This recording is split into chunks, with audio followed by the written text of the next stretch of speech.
కేంద్ర ప్రభుత్వంలోని ministry of ports, shipping, waterways ఈ మంత్రిత్వ శాఖ వాళ్ళు ఒక డ్రాఫ్ట్ ఇండియన్ పోర్ట్స్ బిల్లును సర్క్యులేట్ చేస్తున్నారు.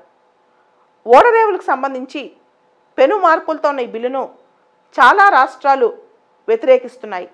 ముఖ్యంగా తమిళనాడు ముఖ్యమంత్రి స్టాలిన్ ఈ ఓడరేవుల బిల్లుపై వ్యతిరేకతను చెప్తూ 8 రాష్ట్రాల ముఖ్యమంత్రులకు ఉత్తరాలు కూడా రాశారు. భారతదేశంలో మొత్తం 9 కోస్టల్ స్టేట్స్ ఉన్నాయి. కేరళ, కర్ణాటక, మహారాష్ట్ర, గోవా, గుజరాత్, వెస్ట్ బెంగాల్, తమిళనాడు, ఒరిస్సా, ఆంధ్రప్రదేశ్ ఇవన్నీ కూడా మనకి ఈ కోస్టల్ స్టేట్స్ అన్నమాట. ఈ కోస్టల్ స్టేట్స్ సంబంధించి ముఖ్యమంత్రులందరికీ ఆయన ఉత్తరాలు రాశారు. అసలు ఆయన ఉద్దేశం ఏంటి?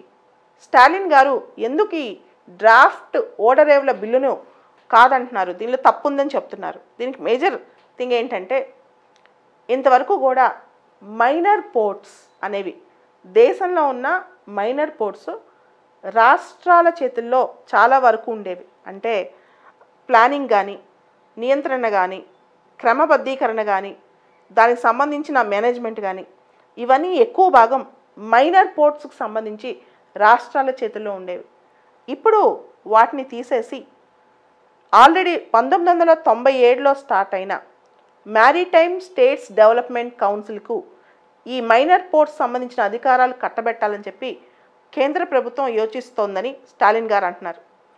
అయితే ఈ రోజున అంటే జూన్ 24వ తారీఖు maritime states development council meeting ఉంది. ఈ మీటింగ్లో అందరు స్టేట్ సీఎంస్ కూడా ఎవరైతే కోస్టల్ స్టేట్స్ ఉన్నారో వీరందరూ కూడా ఈ విషయాన్ని వ్యతిరేకించాలని చెప్పి రాష్ట్రాల పెత్తనం కనుక మైనర్ పోర్ట్స్లో తగ్గితే ఆల్రెడీ జిఎస్టీ వచ్చిన తర్వాత వీటికి సంబంధించిన ఆదాయం స్టేట్స్కి చాలా తగ్గిపోయింది. ఇంకా వీటికి సంబంధించిన పెత్తనం కూడా స్టేట్లోంచి వెళ్ళిపోతే central government maritime states development council ద్వారా ఈ పెత్తనాన్ని చేజిక్కించుకోవాలని ప్రయత్నం చేస్తుందని చెప్పి స్టాలిన్ వాపోతున్నారు. దీనికి సంబంధించి ఆంధ్రప్రదేశ్ ముఖ్యమంత్రి జగన్మోహన్ రెడ్డి గారికి కూడా స్టాలిన్ గారు ఉత్తరం రాయటం జరిగింది. అన్ని కోస్టల్ స్టేట్ సీఎంస్కి రాశారు, జగన్మోహన్ రెడ్డి గారు కూడా రాశారనమాట. అయితే కేంద్ర ప్రభుత్వం ప్రపోజ్ చేసిన ఈ బిల్లులో అనేకమైన ముఖ్య అంశాలు ఉన్నాయి. Ministry of port, shipping propose చేసిన బిల్లులో ముఖ్యంగా భారతదేశంలో ఓడరేవుల్లో పెట్టుబడులను తీసుకురావాలని, సస్టైనబుల్ గ్రోత్కు సంబంధించి ఓడరేవులు కీలక పాత్ర పోషిస్తాయని, అదేవిధంగా ఇండియాలో ease of doing business index పెంచాలన్నా సరే ఓడరేవుల డెవలప్మెంట్ కీలక పాత్ర అని చెప్పి ఇవన్నీ నమ్ముతూ ప్రైవేట్ ఇన్వెస్ట్మెంట్స్ కూడా మన ఓడరేవుల్లో తీసుకురావాలని చెప్పి ఈ బిల్లు దిశానిర్దేశం చేస్తుంది. దాంతోపాటు ఈ బిల్లు ద్వారా రకరకాల అంశాలు కూడా భవిష్యత్తులో ప్రస్తావించబోతున్నారంట.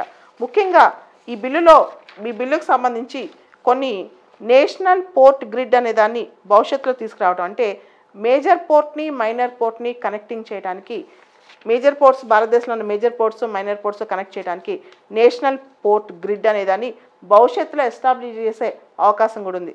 దాంతోపాటు ప్రత్యేకంగా ఈ బిల్లో మ్యారిటైమ్ పోర్ట్ రెగ్యులేటరీ అథారిటీ తీసుకురాబోతున్నారు. మ్యారిటైమ్ పోర్ట్ రెగ్యులేటరీ అథారిటీ అనే కొత్త అథారిటీని కాన్స్టిట్యూట్ చేయబోతున్నారనమాట.